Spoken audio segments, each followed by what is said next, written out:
नमस्कार। पिछली कक्षा में हमने जिनेंद्र जी के जीवन परिचय पर चर्चा की थी।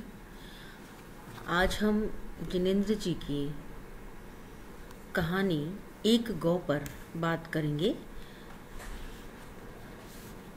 जैसा कि आपके को उनके जीवन परिचय में बताया था कि जिनेंद्र की कहानियों की सबसे बड़ी विशेषता है उनमें दर्शन और मनोविज्ञान का समावेश।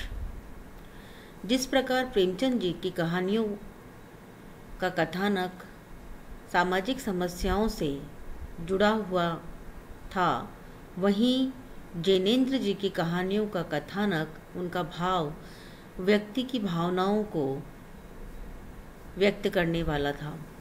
व्यक्ति को केंद्र में रखकर उसकी भावनाओं और उसके जीवन की विषम परिस्थितियों से उत्पन्न व्यक्तिगत समस्याओं तथा उनके कारणों का मनोवैज्ञानिक विश्लेषण उनकी कहानियों की विषय वस्तु है।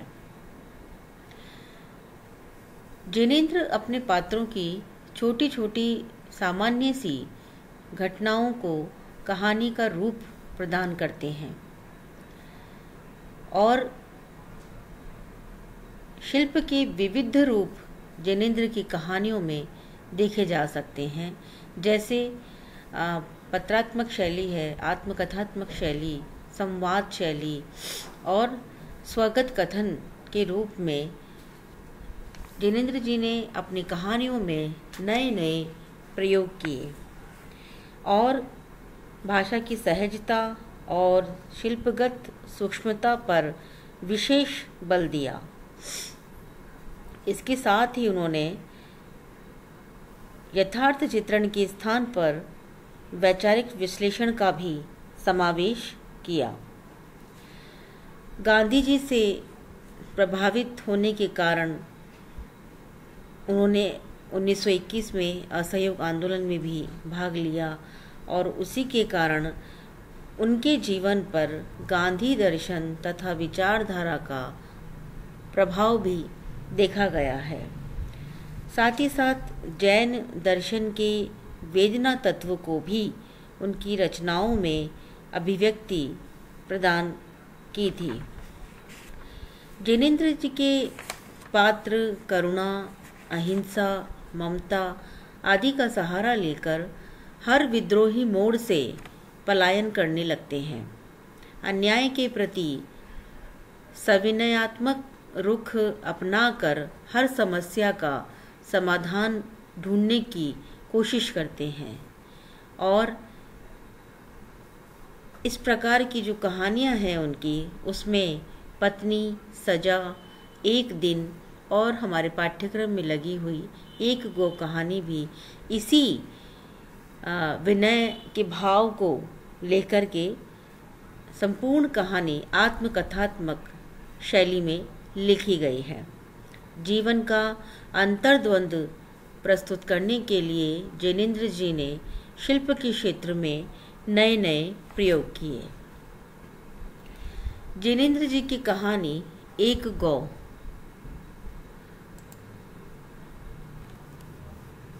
एक प्रसिद्ध कहानी है और प्रस्तुत कहानी में गाय के प्रति हीरा सिंह, जो इस कहानी का प्रमुख पात्र है, उसकी ममता और उसके स्नेह, उसके प्रेम को गाय के प्रति दिखाया गया है कि किस प्रकार गाय उसके परिवार का एक महत्वपूर्ण सदस्य है के रूप में उसको दिखाया गया है। वह कितना उससे अधिक लगाव उसे है। हीरा सिंह हरियाणा के एक जमींदार परिवार का संभ्रांत व्यक्ति है और उसका जीवन बहुत अच्छे से चल रहा था, परंतु आर्थिक संकट अचानक से आ जाने के कारण वह अपने परिवार की ज़रूरतों को भी पूरा नहीं कर पा रहा था। उनके पालन पोषण में भी कमी आ रही थी। उस स्थिति में वह गाय को किस तरीके से उसका पालन पोषण करता, ये उसके सामने एक बहुत बड़ी समस्या खड़ी हो गई थी।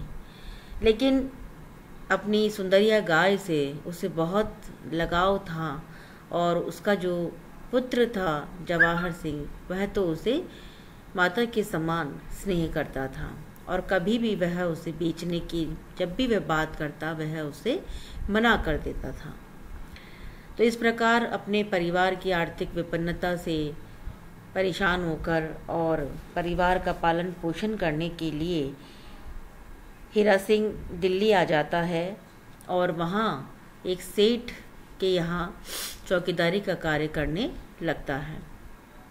और क्योंकि हीरा सिंह बहुत ही स्वामी भक्त है, वफादार है, ईमानदार है, इसी कारण सेठ उसे बहुत प्रसन्न रहते हैं। एक दिन सेठ उससे बात करते हैं कि मैंने सुना है कि हरियाणा की जो गायें हैं वो बहुत तंदुरुस्त होती हैं और बहुत अच्छा दूध देती हैं, तो क्या तुम्हारी नज़र में ऐसी कोई गाय है? तो हीरा सिंह मन ही मन प्रसन्न होता है। वैसे भी वह अपनी गाय की बहुत प्रशंसा अपने सेठ से करता रहता था। उस दिन भी उसने अपनी गाय की प्रशंसा की, परंतु अपने पुत्र के विरोध के चलते वह उसे बेचने के लिए तैयार नहीं होता है। परंतु गांव में भी पटवारी जब उस गाय के 200 रुपये का सौदा करने के लिए बात करते हैं, तब भी हीरा सिंह मना कर देता है। और यहाँ अपनी सेठ से भी जब गाय का सौदा होता है, तब अपने परिवार को देखकर और गाय को के बारे में सोच कर कि यहाँ कम से कम मेरी आंखों के सामने रहेगी और उसे अच्छे से चारा और खाने को मिलेगा, यही बात सोचकर वह उसका सौदा करने के लिए अपना मन बनाता है। परंतु अंदर से उसे बहुत ग्लानि होती है, बहुत दुख होता है। और ये सब कुछ वह अपने परिवार के लिए ही तो कर रहा था। सेठ को वह गाय के बारे में बताता है, पहले तो वो किसी और की गाय के बारे में बताता है, लेकिन उसके मन में ये अपराध होता है कि उसने सेठ से झूठ बोला, तो वह सेठ को सच्चाई बता देता है कि उसने जिस गाय की प्रशंसा की थी वह गाय स्वयं हीरा सिंह की थी। अब हीरा सिंह अपने गांव जाकर गाय को ले आता है और सेठ के यहाँ पर उसे छोड़ देता है, और यही सोचकर कि आंखों के सामने उसकी गाय बंधी रहेगी और वह उसकी सेवा यहाँ पर भी करता रहेगा। परंतु ऐसा नहीं होता है। सेठ उसे किसी और को उसका कार्य करने के लिए, जो सेठ का घोसी है, वह गाय की देखभाल करने लगता है। और सुंदरिया को भी हीरा सिंह से उतना ही लगाव था जितना कि हीरा सिंह को सुंदरिया से था। तो सुंदरिया को ये बदलाव बिल्कुल भी अच्छा नहीं लगता और सेठ के घर उसके थनों में से दूध ही नहीं निकलता। जो सुंदरिया गाय हीरा सिंह के घर पर 15 सेर दूध देती थी, सेठ के यहाँ पर बिल्कुल भी दूध नहीं दे रही थी। सेठ को लगता था कि हीरा सिंह ने उसके साथ धोखा किया और उसने बिना दूध की गाय उसे पकड़ा दी, यानी कि उसका जो सौदा है वो उसने सही नहीं किया। हीरा सिंह को इससे बड़ा दुख होता है, पीड़ा होती है कि ये तो हीरा सिंह पर बेवजह आरोप लगाए जा रहे हैं। और वह जानता था कि सुंदरिया को भी इससे पीड़ा हो रही कि किसी दूसरे मालिक के यहाँ वह किस प्रकार अपने दुख को बता नहीं पा रही है, लेकिन वह बहुत अधिक पीड़ा के अंदर थी, जिसे जैनेंद्र जी ने फंतासी का सहारा लेकर गाय और हीरा सिंह के बीच जो मार्मिक संवादों की संयोजना की है, वो बहुत ही सुंदर अभिव्यक्ति है और एक दूसरे की जो वेदना है उसको बहुत बखूबी उन्होंने व्यक्त किया है।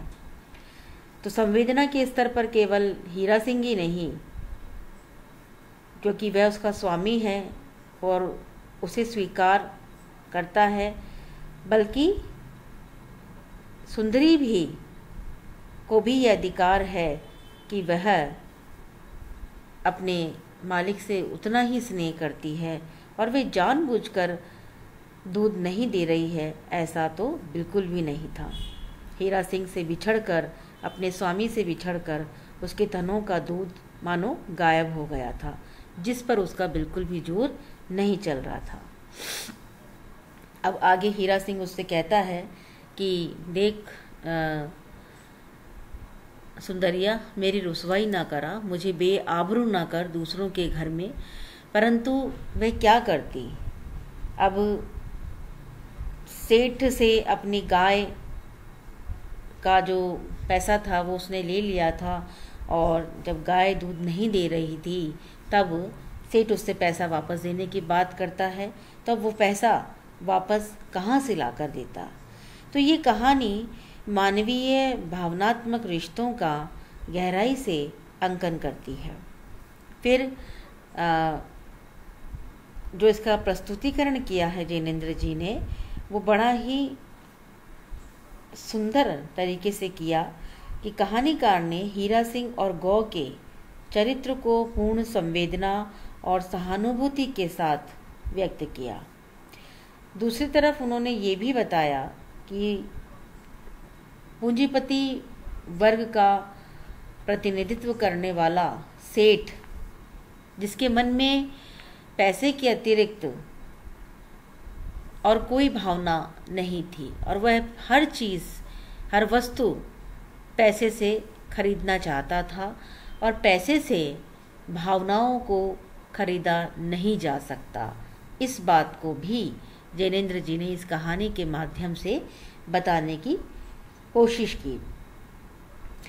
लेखक ने मनोयोग पूर्वक सुंदरिया गाय और हीरा सिंह के भावनात्मक संबंधों को भी इस कहानी के माध्यम से उजागर किया, और इस कहानी की जो संवाद योजना है, जिसमें हीरा सिंह और गौ के परिसंवाद नाटकीय प्रभाव से परिपूर्ण नजर आते हैं। कहानी के प्रारंभ और मध्य में ग्रामीण और महानगरीय जीवन को वातावरण के माध्यम से सजीव रूप से अंकित किया गया है,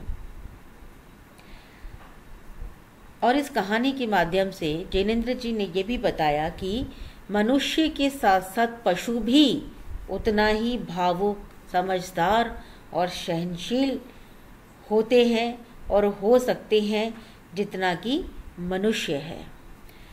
और इसका प्रमाण इस कहानी के अंतर्गत हमने सुंदरिया गाय के रूप में देखा है। हीरा सिंह का चरित्र चित्रण कि हीरा सिंह एक ईमानदार और स्वामी भक्त है, उसके मन में अपने सेठ के प्रति पूर्ण रूप से वफादारी है। स्वामी के प्रति वह हमेशा, जब वह प्रारंभ में किसी दूसरे की गाय की बात उससे करता है, तब भी उसे हमेशा ये मन में लगा रहता है कि उसने अपने सेठ से सत्य नहीं कहा, और वह तुरंत अपने सेठ से जाकर इस बात को कह देता है कि वह गाय स्वयं उसी की है जिसकी सौदे की बात उसने सेठ से की थी। विश्वास पात्र है, भाग्यवादी, कर्मवादी है, गाय के प्रति उसका प्रगाढ़ स्नेह है। उसका व्यवहार सेठ के दूसरे नौकरों की तुलना में बहुत ही अच्छा था, और उसके आगे बढ़कर स्वामी भक्ति का उसमें एक अलग ही गुण था जो कि सेठ के अन्य नौकरों में नहीं था। और हीरा सिंह की ईमानदारी पर कभी भी संदेह नहीं किया जा सकता था। उसके मालिक उसकी ईमानदारी और उसके अच्छे गुण और व्यवहार का प्रमाण पत्र इन शब्दों में देते हैं कि हीरा सिंह, तुम्हारे जैसा ईमानदार चौकीदार हमें दूसरा नहीं मिल सकता। तनख्वाह तो तुम्हारी 1 रुपया और बढ़ सकती है, पर तुमको ड्योढ़ी पर ही रहना होगा। हीरा सिंह ईमानदार और वफादार है, इसमें तो कोई संदेह है ही नहीं। वह सत्य से भी कभी पीछे नहीं हटता है। दूसरा, भाग्यवादी और कर्मवादी, कि जिस प्रकार सभी भारतीय किसानों की जो स्थिति है, जो उनकी आर्थिक स्थिति कमज़ोर है, उसके कारण किसान अपने भाग्य को कोसता है, वह भाग्यवादी बन जाता है, कर्मवादी और कर्तव्यपरायण कम बनता है, अपने भाग्य को कोसता रहता है। परंतु यहाँ हीरा सिंह भाग्यवादी है, उसके साथ ही वह कर्म भी करता है, कर्मवादी भी है, कर्तव्यपरायण व्यक्ति भी है।